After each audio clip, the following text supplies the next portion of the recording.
Hello, সবাই কেমন আছেন? আশা করি সবাই খুব ভালো আছেন, সুন্দর আছেন, সুস্থ আছেন এবং হাসি খুশি আছেন।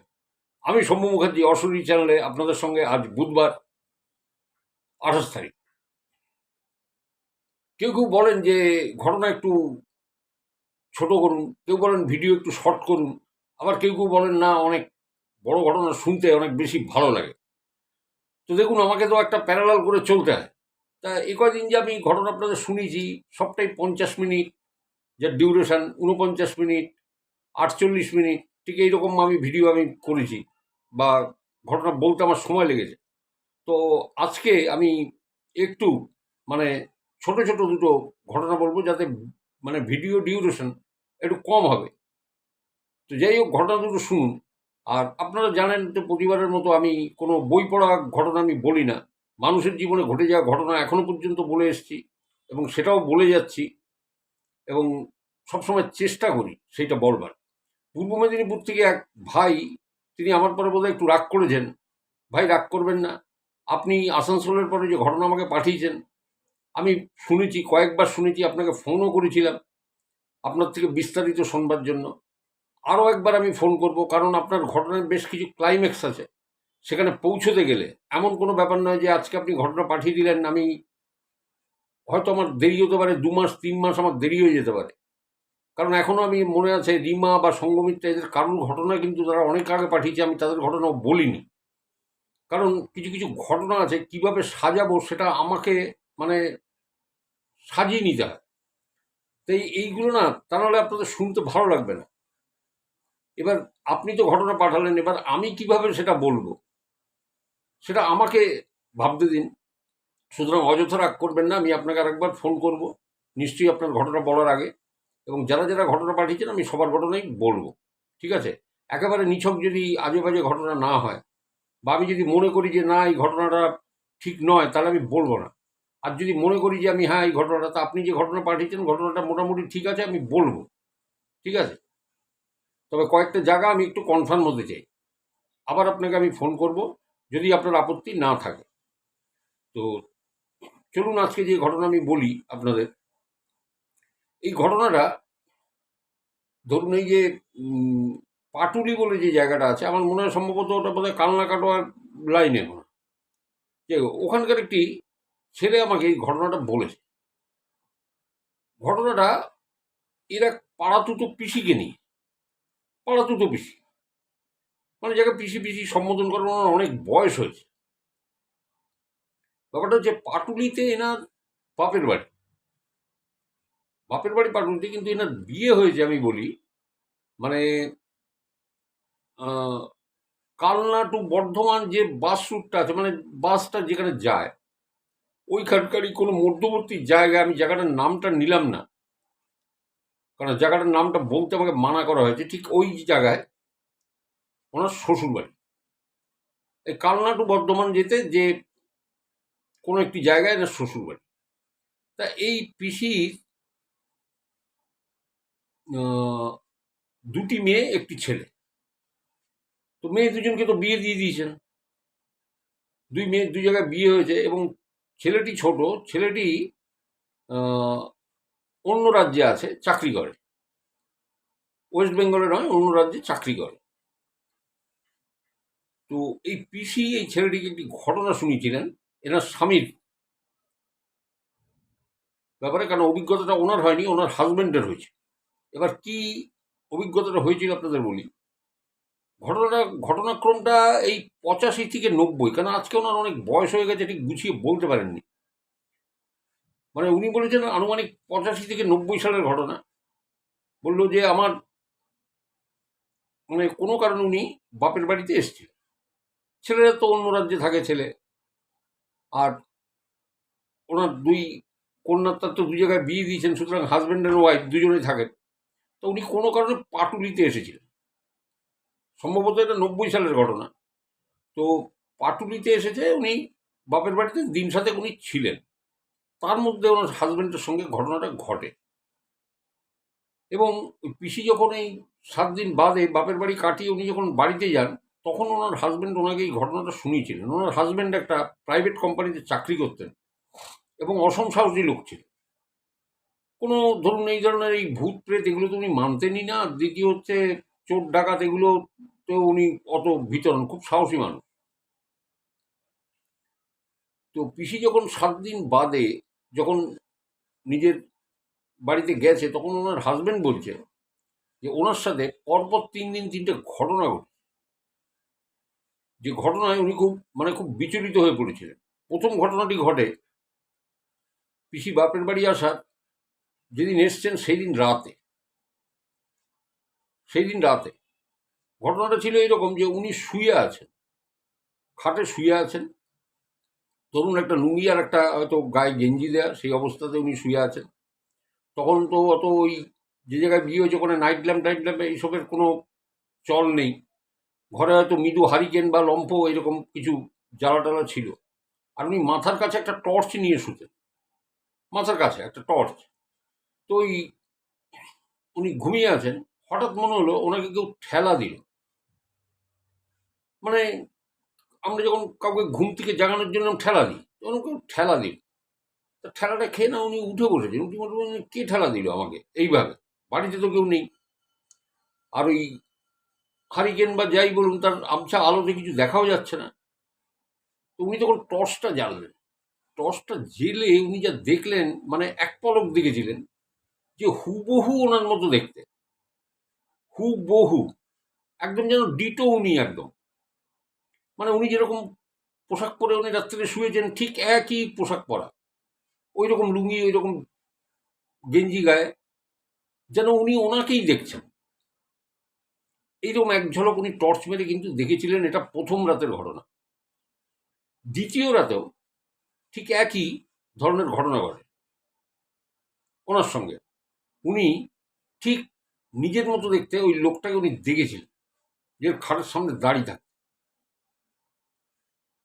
এবং উনি না এই রাত্রে ঘুমোতে পারেননি। যখন এরকম হচ্ছে ওনার সাথে, উনি সেই রাতটা ঘুমোতেই পারতেন না।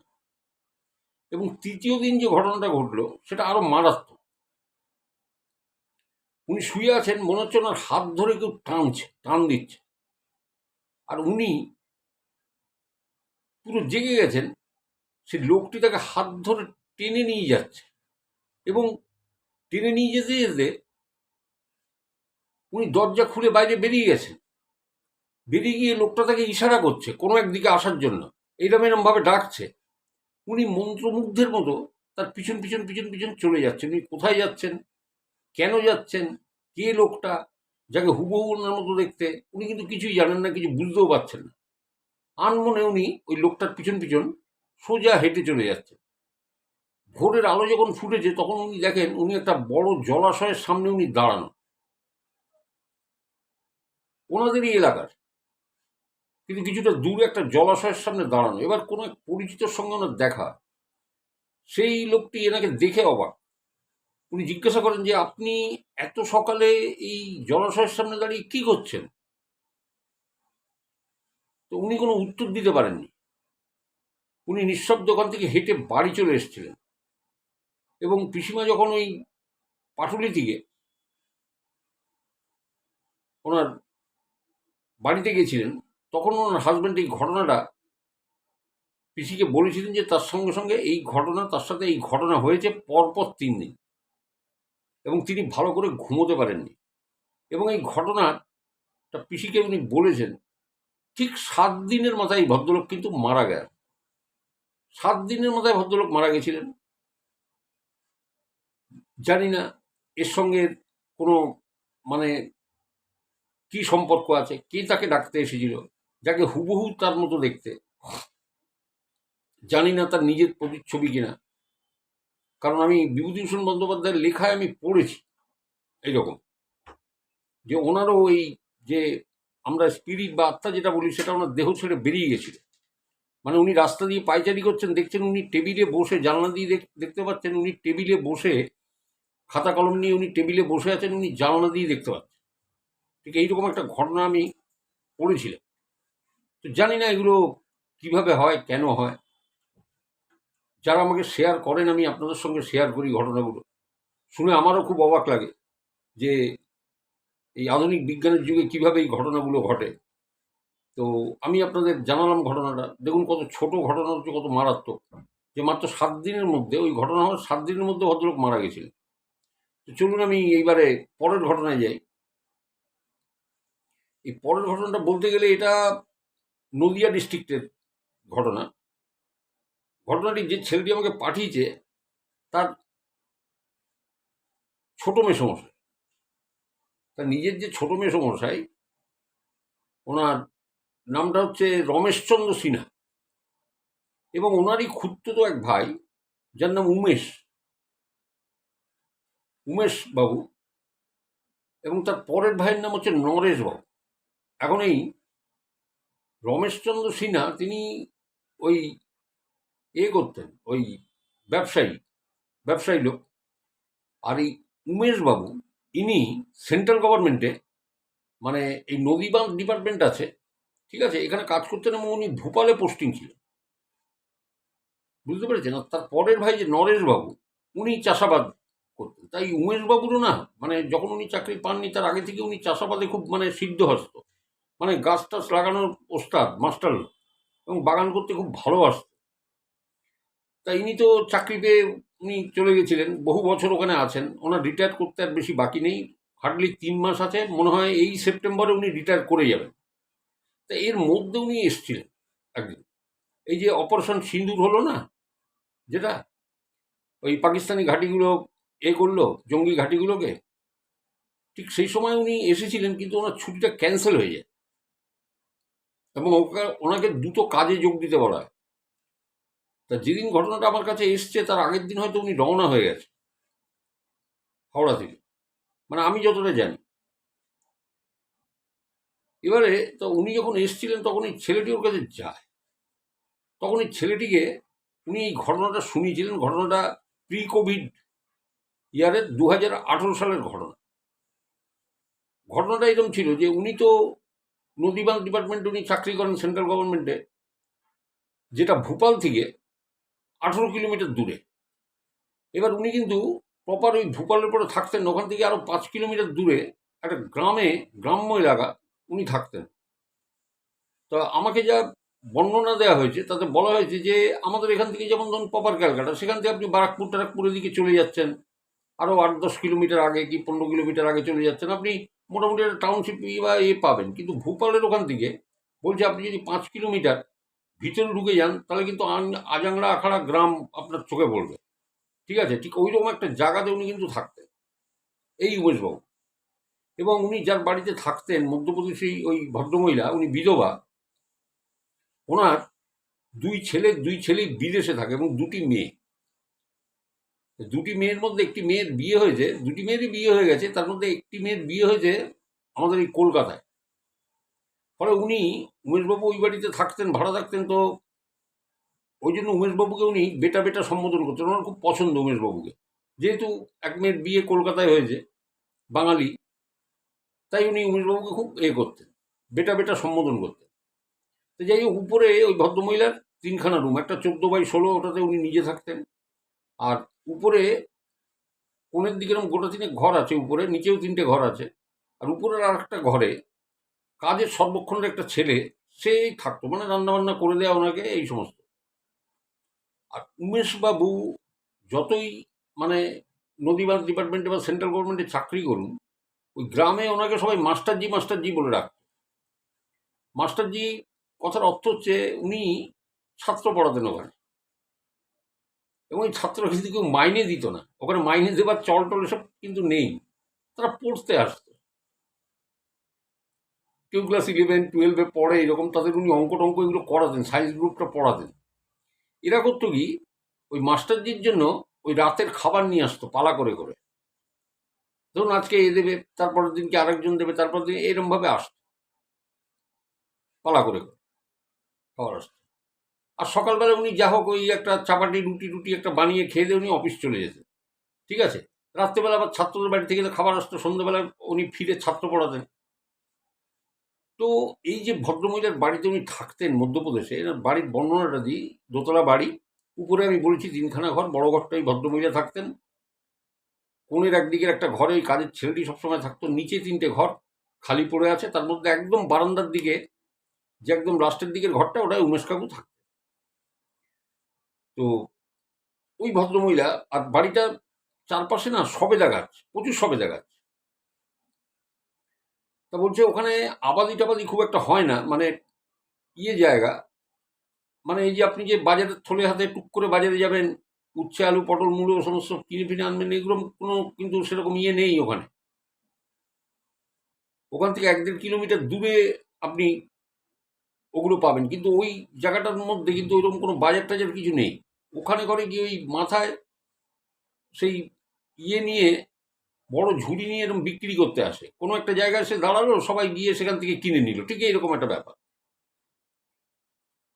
তো ওই ভদ্রমহিলা একদিন উমেশবাবুকে বলছেন যে, বেটা উমেশ, আমার ওইখানে, মানে এই যে আমার বাড়ির পাশে যে জলার জায়গাটা আছে, তার পাশে নিম গাছটা আছে, ওর ওপাশে আমার 4 কাঠার জায়গা রয়েছে। ওটা খুব আবাদি জায়গা, মানে মাটি খুব ভালো। তা তুমি তো শুনেছি খুব চাষবাস, বাংলায় থাকতে তুমি মানে খুব ওস্তাদ লোক ছিলে। তা তুমি দেখো ওখানে তুমি তোমার শখ মেটাতে পারো বাগান টাগান করে। তো উমেশবাবু তো মহা খুশি। তো উনি ওখানে ওই লোক লাগিয়ে মাটি টাটি কুপিয়ে টুপিয়ে উনি নানা রকমের চারা, এবং কলকাতায় যখনই আসতেন উনি, মানে নদিয়াতে আসতেন, তো তো উনি ওখান থেকে এই সার বীজ টিজ এগুলো সব কিনে নিয়ে যেতেন। মানে শীতকালের ওই যে কাটা বেগুন, মাকড়া বেগুনটা হয় ওইটা, তারপরে ওই যে খয়েরি কালারের বাঁধাকপি, ক্যাপসিকাম, লঙ্কা, ঠিক আছে, এইগুলো মানে লাল শাক, ঠিক আছে, এগুলো মানে ওইখানে উনি চাষ করেছেন, এবং হতেও প্রচুর বললো। ছেলেটিকে বলছে, বলে তুই বিশ্বাস করবি না, এক একটা গাছে মানে আমি এক এক দিনে 7-8টা করে বড় বড় ক্যাপসিকাম আমি পারতাম। তা আমি তো রান্না করবো কি, আমার তো রান্না করার দরকার পড়ে না, আমি ওই মাঝিকে দিতাম যে বাড়িতে থাকি, আর ওই আশেপাশের লোকদের দিতাম। বাঁধাকপি, ওইরকম ওই খয়েরি কালারের বাঁধাকপি, ওইগুলো ব্রোকলি, এইগুলো আমি দিতাম। তো একবার হয়েছে কি, 2018 সালের ঘটনা, শীতকাল, উনি ওই 2-3 মাস, 3 মাস বাদে বাদে বা 2 মাস বাদে বাদে বাড়িতে 4-5 দিনের জন্য আসতেন। ওনার ছেলে মেয়ে বউ এখানেই থাকে, নদিয়াতে। উনি ছুটিতে ওইরকম আসতেন, আবার 4-5 দিন থেকে চলে যেতেন। একবার ওইরকম ওই 2018-তে উনি এসছেন, তখন ডিসেম্বর মাস। তা কয়েকদিনের ছুটি টুটি কাটিয়ে উনি এবারে ফিরছেন, বুঝতে পারলেন? এবারে উনি ফিরছেন, তো ফিরতে গিয়ে উনি ট্রেনে যাচ্ছেন, তো যেতে যেতে চিন্তা করছেন যে আমার বাগানটা আস্ত থাকলে হয়, কারণ ওখানে হনুমান আপনি পাবেন না। এই লালমুখো বাঁদর, যারা এমপি টেমপিতে গেছেন তারা জানবেন, যে লালমুখো বাঁদরের খুব উৎপাত, বুঝলেন তো? ওই মানে ক্ষেত ফেত একদম ধ্বংস করে দেয়। আবার বুনো শুয়োরের পালও আছে, যেগুলো মানুষকে অ্যাটাক করে, আবার কখনো কখনো ক্ষেতের মধ্যে ঢুকে ওই ক্যাপসিকাম ট্যাপসিকাম সব খেয়ে নেবে। তো উনি চিন্তা করতে করতে যাচ্ছেন যে বেগুন গাছে ফুল এসছে, লঙ্কা গাছে ছোট ছোট লঙ্কা ধরেছে, ক্যাপসিকামও হয়ে আছে, আমার বাগানটা কি অবস্থায় আছে আমি তো জানি না, এই 6 দিন আমি নেই, কি অবস্থা হয়ে আছে জানি না। যাই হোক, উনি হাওড়া থেকে ট্রেন ধরে উনি তো পরদিন 8টায় উনি নেমেছেন। যখন উনি নেমেছেন তখন রাত 8টা বাজে, মানে ওই 7:45-8টা এরকম। তো ওখানে আবার ওই ম্যাজিক গাড়ি বা টোটো এইগুলো আছে, কিন্তু সেগুলো আবার না, ওই 8টার পরে না, এই উনি যেখানে থাকেন ওইদিকে যেতে চায় না, যাবেই না, ঠিক আছে, ওই গ্রামের দিকটা। তো ওনার সাইকেল রাখা থাকে, ঠিক আছে, জমা, মানে 24x7 ওই সাইকেলের যেখানে জমা রাখে ওইখানে জমা রাখতেন। উনি সাইকেলটা নিয়ে উনি বেরিয়ে গেলেন ট্রেন দিকে নেমে। তো বেরিয়ে গেছেন, এবার সাইকেল চালিয়ে চালিয়ে যাচ্ছেন, যখন বাড়িতে পৌঁছেছেন তখন 10টা 20। এবার দরজা ধাক্কাছেন, ওই মাঝি তো দরজা খুলে দিয়েছে, বলছে, কে বেটা উমেশ আয়া? তো বলছে যে, হ্যাঁ মাঝি, আমি এসছি এরকমই। তা বলছে, ঠিক আছে, তুমি হাত মুখ ধুয়ে খেয়ে নাও, তোমার খাবার করা আছে। তা ওই বাজরাবার আগে রুটি, ওই ঘি মাখানো আর সবজি, তাই উনি খেলেন। খেয়ে উনি নিজের ঘরে কাজ করতে বসলেন, কারণ উনি অফিসের কিছু কাজ ওনার পেন্ডিং ছিল। তো সেই পেন্ডিং কাজ করতে বসেছেন, ওই গ্রাফটিং টাফটিং এগুলো উনি করতেন। তো যাই হোক, অফিসিয়াল কাজ। তো ভাবছেন যে কাল তো অফিস ছুটি, তাও একবার যাব, তার আগেই ঘন্টা দুয়েক কাজটা করে নিই, যে কাজটা পেন্ডিং আছে আমার। উনি কাজ করতে বসেছেন, কাজ করছেন, হঠাৎ উনি শুনতে পাচ্ছেন যে খসখস খসখস করে উনি যে জমিতে চাষ করেন ওখান থেকে কোনো আওয়াজ আসছে। হুম, খসখস খসখস করে একটা আওয়াজ আসছে ওখান থেকে। তা উনিও জানলার দিকে তাকিয়েছেন, তাকিয়ে ভাবছেন যে কি ব্যাপার, এই আওয়াজটা কোথা থেকে আসছে ভাই? আওয়াজটা তো ওখান থেকেই আসছে। তাহলে কি বাঁদর ঢুকে পড়লো না কি? আর এসছি তো রাত্রিবেলায়, আজকে তো ছাত্রের বাড়ি থেকে খাবারও দিয়ে যায়নি, কারণ মাস্টারজি গেছেন, কবে আসবেন তো ঠিক নেই, তাই তারা আজকে খাবারও দেয়নি। তাও মাঝি ওই জন্য খাবার করে রেখেছিলেন। তো যাই হোক, উনি ওই আওয়াজটা শুনে উনি ভাবলেন কি রে ভাই, কি বুনো শুয়োরের পাল ঢুকলো না বাঁদর টান্দর ঢুকলো, আমি তো বুঝতে পারছি না। এত খসখস আওয়াজ হচ্ছে কেন? নাকি কেউ চুরি টুরি করতে ঢুকলো, তো বোঝাও যাচ্ছে না। আর ওনার যেখানে ওই মাঝির যে 4 কাঠা জমি, তার পাশ থেকে আবার সূর্যমুখীর ক্ষেত, বুঝতে পেরেছেন তো, সূর্যমুখীর চাষ হয়েছে। তো উনি তখন, মানে শখের বাগান, উনি তখন করলেন কি, ওই কাজটা ফেলে রেখে, যে দূর কাজ পরে করবো, বাগানটা দেখে আসি। উনি একটা লুঙ্গি পরা ছিলেন, ওই লুঙ্গির পরে, আর ডিসেম্বর মাস প্রচণ্ড ঠান্ডা, গায়ে চাদর ফাদর জড়ানো, হাতে একটা টর্চ নিয়েছেন, আর পায়ে একটা ওই ডাক ব্যাগের গামবুট পরেছেন, কারণ ওখানে সাপের উৎপাত খুব, আর বিশেষত কালাচ। কালাচে কাটলে কিন্তু একেবারে মানে গভীর নিদ্রায় মগ্ন হয়ে যাবে, এবং আর সেই ঘুম আর ভাঙবে না, ঠিক আছে? তো ওই জন্য উনি ডাক ব্যাগের একটা গামবুট পরে নিলেন। গামবুট পরে ওই লুঙ্গি পরা অবস্থায় উনি হাতে টর্চ, আর হাতে একটা ডাসা নিলেন। ডাসা মানে আপনারা জানেন, আমরা যেমন শিলনোড়ায় আমাদের এখানে বাটনা বাটা হয়, এখন তো সব মিক্সি হয়ে গেছে। তো ওদের ওখানে ওই উম, মোটা ওই দিস্তার মধ্যে, এই হামান দিস্তা টাইপের, ওর মধ্যে ওই ডাসা দিয়ে এরকম ওই মশলা পেশাই হয় বা গুঁড়ো করা, সেই ডাসাটাকে হাতে নিয়েছে। হাতে নিয়ে উনি টর্চ হাতে নিয়ে উনি যাচ্ছেন। এবার জলা জায়গাটা পার হয়ে, নিম গাছটা পার হয়ে চাষের জমির মধ্যে ঢুকেছেন। এবার ঢুকে টর্চ মারছে, টর্চ মেরে দেখছেন যে কোথাও কিচ্ছু নেই, কেউ কোথাও নেই। তো উনি ভাবলেন যে কি হলো, আমি যে আওয়াজ শুনলাম, গাছগুলো তো যেরকম সেরকম সেমই আছে, কোনো গাছের কোনো ক্ষতি হয়নি। এইবারে উনি টর্চ মেরে এদিকে ওদিক দেখতে গিয়ে হঠাৎ একটা জায়গায় ওনার টর্চ পড়ছে, মানে ওই 4 কাঠা জায়গা, ওনার বাগানটা যেখানে শেষ হয়েছে, আর তার পাশ থেকে ওই যে সূর্যমুখী চাষ শুরু হয়েছে, ঠিক ওই লেভেল বরাবর কেউ একজন দাঁড়ানো, কেউ একজন দাঁড়িয়ে আছে। তো উনি ভাবলেন যে কেউ হয়তো ওই সূর্যমুখী গাছের ওইখানটাতে এসে বোধহয় পাড়া টাড়া দিচ্ছে, নাকি দেখতে এসছে, নাকি চোর, বুঝতে পারছি না। যাই হোক, তা ওই মূর্তিটা না ওইখানে কন্টিনিউ দাঁড়ানো, তা উনি একবার হেঁকেছেন। হ্যাঁ, হিন্দিতেই জিজ্ঞাসা করেছেন যে কে কে ওখানে, কে কে দাঁড়িয়ে আছে ওখানে? তো কোনো সাড়া নেই। তখন উনি টর্চটা মেরেছেন ভালো করে।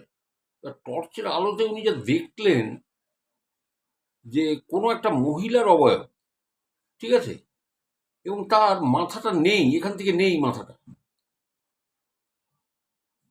এবং তার হাতে একটা হাসুয়া, মানে কাস্তে আমরা যেটাকে হেসো বলি, সেইটা নিয়ে সে ঘুরছে, এইবার মুভমেন্ট করছে। ওনার ওই অবস্থা দেখে, গলা কাটা ইয়ে দেখে ওনার অবস্থা ঢিলা হয়ে গেছে। উনি ওখানে মাটির মধ্যেই টর্চ ফর্চ নিয়ে বসে পড়েছেন। এইবারে উনি খেয়াল করছেন যে মাথাটা নেই তো, মনে হচ্ছে উল্টো দিক দিয়ে, উল্টো পায়ে ওইটা তার সামনের দিকে এগোচ্ছে, মানে আর বোধহয় 10-15 হাত দূরে ওটা আছে। ব্যাস, উমেশ কাকুর আর কোনো জ্ঞান নেই। যখন জ্ঞান এসছে তখন দেখেছেন সকালবেলা উনি ওই শুয়ে আছেন, মাঝি পাশে, দু একজন পাড়ার মানে মোড়ল গোছের লোক, যারা একটু বয়োজ্যেষ্ঠ, যারা ওখানে বহু বছর ধরে আছে, তারা জিজ্ঞাসা করছে যে মাস্টার জি ক্যা হুয়া আপকো? তো জিজ্ঞেস করছে, মানে হিন্দিতে জিজ্ঞেস করছে, আপনি রাত্রে ওখানে কেন গেছিলেন, আপনার কি হয়েছিল, আপনি অজ্ঞান হয়ে ওখানে পড়েছিলেন? তখন উনি বললেন যে আমি এইরকম এইরকম জিনিস দেখেছি। তখন ওরা বলল যে মাস্টার জি আপনি যে আমাদের মধ্যে বেঁচে আছেন, এটা অনেক বড় কথা, আপনার যে জীবনটা যায়নি এটা অনেক বড় কথা, এবং আপনি যে আমাদের মধ্যে আছেন এটাই আমাদের বড় পাওনা। ওই জায়গাটায় মাস্টারজি যাবেন না রাতের বেলায়, ওই জায়গাটা ভালো না। তা বলছি কেন? বলে জানি না, ব্রিটিশ রুলসের পরে ব্রিটিশ যখন ওখান দিয়ে চলে যায়, তো ভারতবর্ষ স্বাধীন হয়, তো তখন ওখানে কোনো জমিদার ওখানে কেউ ছিল, তার লেঠেল কেউ বোধহয় পাহারা দিচ্ছিল ওখানে কোনো জমি জমার জায়গা বা কিছু। এবং তখন কোনো জাতি বিদ্বেষ হোক বা কোনো মানে ধর্ম বা জাতি বিদ্বেষ যাই বলুন, ওই লেঠেলটার মাথাটাকে মানে কুপিয়ে নামিয়ে দিয়েছিল, মানে মাথাটা কেটে ফেলেছিল। সে অবস্থায় তাকে ওখানে পাওয়া যায়। তারপর থেকে বাবু এখানটাতে কিন্তু কিচ্ছু হয় না, নতুন কিছু কেউ কিচ্ছু করতে পারে না। বলছে ওখানে কয়েক হাজার একর নিয়ে একটা মানে এসছিল একটা কোম্পানি, যে তারা বড় প্লান্ট বসা, মানে রিফাইন্ড অয়েল, সূর্যমুখীর তেল, রিফাইন্ড অয়েল। বললো কিছুদিন বাদে দেখা গেল কাজকর্ম যখন মানে পুরোপুরি চালু হবে বা সমস্ত করছে, কাজকর্ম চলছে প্রাথমিক, তখন যিনি ম্যানেজার হয়ে এসেছিলেন তার ডেড বডি পাওয়া গেল। ঠিক আছে, এরপরে আরো অনেক কোম্পানি এসছে, কিন্তু কোনোটাই টেকেনি। কিছুটা কাজ, কিছুটা অগ্রগতি হওয়ার পরে তারা ওটা ছেড়ে দিয়ে চলে গেছে, নয়তো ওখানে থাকতে পারেনি। কোনো লেবারের মৃতদেহ পড়ে আছে, তার গায়ে রক্ত নেই, রক্ত শূন্য। এবার তার তদন্ত হয়েছে, কিন্তু তদন্তে ঠিক সঠিক ঠিক উঠে আসেনি। কিন্তু আমরা যেটা জানি সেটা হচ্ছে এই, যে কোনো এক লেঠেলের, জমিদারের লেঠেলের মাথা এখান থেকে কেটে দেওয়া হয়েছে, এবং তারপর থেকে ওই জায়গাটা হন্টেড। ওখানে সূর্যমুখী আর গম এছাড়া মানে আশেপাশে আর কিছু হয় না, মানে ফসল। ঠিক আছে, রিসেন্টলি একটা মানে উমেশবাবু বলছেন রিসেন্টলি একটা এসছিল, যে একটা সিমেন্টের কোম্পানি লোকাল ওখানে, সেটা টিকবে কি টিকবে না জানি না, বা এখনো আছে কিনা জানি না, সেটারও সেই একই অবস্থা, করুণ অবস্থা। সেখানেও মৃত অবস্থায় পাওয়া গেছে কোনো লেবারকে। মানে কোনো জিনিসই ওখানে কিন্তু টিকছে না। তো তখন ওই মাঝি ওনাকে বলছেন যে বেটা উমেশ, তুমি তো বাড়িতে গেছিলে, তুমি বললে বিশ্বাস করবে না, আমার ছাদের পরে আমি সারা রাত ঘুমোতে পারিনি, এমন ধাপাধাপি এরকম আওয়াজ, মানে চিন্তা করতে পারবে না। আমি জানি এখানে বানর তো প্রচুর আছে, এ আছে, কিন্তু ওগুলো বানরের পায়ের আওয়াজ না। কোনো মানুষ দৌড়োদৌড়ি করলে যে আওয়াজটা হয়, সেই দুম দুম দুম দুম করে ওই আওয়াজ। পরদিন সকালে উঠে আমি দেখি যে আমার সারা ছাদে মাথার চুল, পাখির পালক বলতে ময়ূর, ময়ূরের পালক, মানে এই সমস্ত, আর সারা জায়গাটা আষ্টে গন্ধ সারা বাড়িতে। এমপির লোক তো ওখানে মাছ মাংস খায় না, চলে না, হ্যাঁ, ভেজ সব। তা বলছে সারা বাড়ি সে মানে মানে বলে আমার বমি উঠে আসছে, জানো তো, ওই আষ্টে গন্ধে। বললো আমি ছেলেটাকে দিয়ে তো উপর টুপুর পরিষ্কার করেছি। পরের দিন আবার সেই একই অবস্থা, জানো, সেই সারা রাত ছাদে ধূপ ধূপ ওইরকম আওয়াজ। পরের দিন গিয়ে দেখি আবার আগের দিন যেরকম নোংরা করেছিল, পরের দিনই সেরকম নোংরা। তখন আবার ছেলেটাকে দিয়ে আমি পরিষ্কার করাই, পরিষ্কার করি, একটা গুনিনকে ডাকি। সেই গুনিনকে ডেকে আমি বাড়িটা মানে বেঁধে দিয়েছি। সে বাড়িটা বেঁধে গেছে। তো আমাকে গুনিন জিজ্ঞাসা করেছে যে আপনার এখানে কি নতুন কেউ কোনো কিছু করছে? তো তখন আমি, তোমার কথা মনে হলো যে আমার, হ্যাঁ, 4 কাঠা জমি ওখানে আছে, সেখানে একটি ছেলে বাংলার এরকম এখানে এই নদী বাঁধে কাজ করে, সেন্ট্রাল গভর্নমেন্টে কাজ করে, ছাত্র পড়ায়। তো ওকে আমি দিয়েছি চাষ করবার জন্য ওই জায়গাটা। ওর খুব বাগানের শখ, হ্যাঁ, ও আমার ছেলের মতো। তা বলছে যে না না, ওনাকে ওটা করতে বারণ করবেন, ওটা করলে কিন্তু বিপদ হবে। তা তুমি তো কালকে রাত্রে সবে এসছো, তার মধ্যে এই ঘটনা আমি তো তোমাকে বলতেও পারিনি, এখন তোমাকে আমি বললাম যে এই বাড়িটা বাঁধা আছে, বাড়িতে কিন্তু কোনো অসুবিধা হবে না বা কোনো কিছু নেই, উনি বাড়ি বেঁধে দিয়ে গেছেন। কিন্তু তুমি ওখানে আর যেও না, ও থাক, গাছ যেরাম আছে সেরকম পড়ে থাক। ওই কটা ক্যাপসিকাম, কটা লাল শাক, এর জন্য জীবন বিপন্ন করে কোনো লাভ নেই। হুম। আর তুমি যে দৃশ্য দেখেছো, যেটা বললে, হ্যাঁ, তোমার তো কোনো একটা বড় বিপদ হয়ে যেত।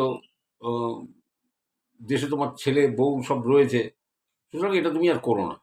তো সেই থেকে উমেশ কাকু ওই বাগান করা ছেড়ে দিলেন, এবং ওটা আস্তে আস্তে ওটা নষ্ট হয়ে গেল। তাই 2018 এই ঘটনাটা উনি শুনেছিলেন এবং এই ঘটনাটা এই ছেলেটিকে বলেছেন। উনি কোথায় থাকেন আমি জানি, আমি জায়গাটার নাম নিলাম না, কারণ জায়গাটার নাম নিলে না সবাই জানে যে এটা উমেশবাবুর ঘটনা এবং উমেশবাবু ওই নদীবাগ ডিপার্টমেন্টে কাজ করেন এবং ভোপালে ছিলেন। তো ওনারা চাকরি এই সেপ্টেম্বরে রিটায়ার হয়ে যাবেন উনি, ঠিক আছে? তো যাই হোক, উনি এসছিলেন এর মাঝে 12 তারিখে আমার কাছে ঘটনাটা আসে এবং ও, সম্ভবত তার আগেই বোধহয় অপারেশন সিঁদুরটা হয়েছিল। তো উনি তড়িঘড়ি চলে গেছিলেন, ছুটি ক্যান্সেল হওয়াতে চলে গেছিলেন। যাই হোক, রিটায়ার করার আর দেরি নেই বেশি, আর হার্ডলি 2-2.5 মাস আছে, তারপরেই আবার কলকাতায় আমাকে ফেরত আসতে হবে, রিটায়ার হয়ে যাবে। তো ঘটনা আপনাদের বললাম, আপনাদের কেমন লাগলো আপনারা জানাবেন। এগুলো মানুষের জীবনের ঘটনা, ঘটে যাওয়া ঘটনা। তো এগুলো ঘটনাগুলো সবসময় খুব সাংঘাতিক, খুব বিরাট কিছু দাঁত নখ বার করা এগুলো হয় না। এগুলো এক একটা মানুষের জীবনের অভিজ্ঞতা। তা আমি অভিজ্ঞতাগুলো যারা আমার সঙ্গে শেয়ার করে, আমি আপনাদের সঙ্গে শেয়ার করি। মাঝে মাঝে আমিও অবাক হয়ে যাই যে কী করে এই ধরনের ঘটনা ঘটে, বিজ্ঞানের এত অগ্রগতির সঙ্গে সঙ্গে যে এই ধরনের ঘটনা ঘটে। এবং শুধু যে ঘটে বা ঘটেছিল তা না, ঘটে চলেছে, মানে ঘটমান বর্তমান আপনি বলতে পারেন। যে ঘটনা ঘটেছে কোথাও না কোথাও, এই পৃথিবী জুড়ে কোথাও না কোথাও, কোনো সে বিদেশ বলুন, বিবুই বলুন, বা যে জায়গায় বলুন, আমাদের গ্রাম বাংলা বলুন, যাই বলুন, কোথাও না কোথাও এই প্রতি পল এই ধরনের ঘটনা কেউ কেউ সম্মুখীন হচ্ছেন। এবং দেখুন, যারা এই ধরনের ঘটনার সম্মুখীন হন একমাত্র তারা জানেন। বাকিরা হয়তো হাসাহাসি করবেন বা বলবেন পাগলের প্রলাপ। এখানে অনেকে এসে তির্যক মন্তব্য করেন। দেখুন, আমি ওগুলো আর, সেই মেয়েটির কথা বলতে হয় যে যাই হোক, ওগুলো আমি আর গায়ে মাখি না। তারা তাদের মতো করে ভাবেন, তাদের মতো করে বলেন। কখনো ঠাকুর না করেন তাদের সাথে এরকম হোক, কিন্তু কখনো যখন নিজের কারোর সঙ্গে এরকম হয়ে যাবে বা ইয়ে হবে, তখন তাদের আক্কেল সেলামি হবে এবং তারা বুঝতে পারবেন যে হ্যাঁ, এমনও কিছু কিছু ঘটনা ঘটে যে বিজ্ঞানে যার ব্যাখ্যা মেলে না বা ব্যাখ্যাটা দেওয়ার সম্ভব না। সবাই খুব ভালো থাকবেন, সুস্থ থাকবেন, আনন্দে থাকুন, হাসি খুশি থাকুন। অশরীরী চ্যানেলের সাথে থাকুন, চ্যানেলটা সাবস্ক্রাইব করে পাশে থাকুন। আজকে ভিডিও বেশি বাড়ালাম না, আপনারা শুনতে থাকুন, কারণ আমি সাধারণত বুধ, শুক্র, সোম এই করে আসি। তো কিছু ঘটনা আমাকে রেডি করতে হচ্ছে। কোনো একটা জায়গায় আমার যাবার আছে, সেখানে তাদের শোনাতে হবে, ঘটনা শোনাতে হবে। তো আমি তারই একটা প্রিপারেশন আমি নিচ্ছি। তো আপনারা যারা ঘটনা পাঠাতে চান, তো তারা ঘটনা পাঠাবেন নিশ্চয়ই। আমার হোয়াটসঅ্যাপ নম্বর আছে, আপনারা জানেন আমার হোয়াটসঅ্যাপ নম্বরটা কোথায়। যেখানে লেখা আছে মা, দাদু, ঠাকুমা, আশ্রবতী, ঠিক ওই লেখাটা প্রেস করুন, দেখবেন আমার হোয়াটসঅ্যাপ নম্বর বেরিয়ে যাবে। ওই হোয়াটসঅ্যাপ নম্বরে এসে একটা হাই লিখে আপনি আপনার ঘটনা অডিও করে, অডিওটা পরিষ্কার একটু যেন হয়, ধীরে ধীরে করবেন, তাড়াহুড়ো করে বলার দরকার নেই। আমি যদি অডিও ক্লিপ তার সংখ্যা যদি বেশি, আমি সব শুনে নেব, কোনো অসুবিধা নেই। আপনারা পাঠাতে পারেন। সবাই খুব ভালো থাকুন, সুস্থ থাকুন। আজকের মতো আসি, আবার দেখা হবে এরকম কোনো সোম, বুধ বা শুক্রবারে। সবাই খুব ভালো থাকবেন। সব্য মুখার্জির তরফ থেকে সবাইকে অনেক অনেক শুভেচ্ছা আর নমস্কার। ভালো থাকুন সবাই।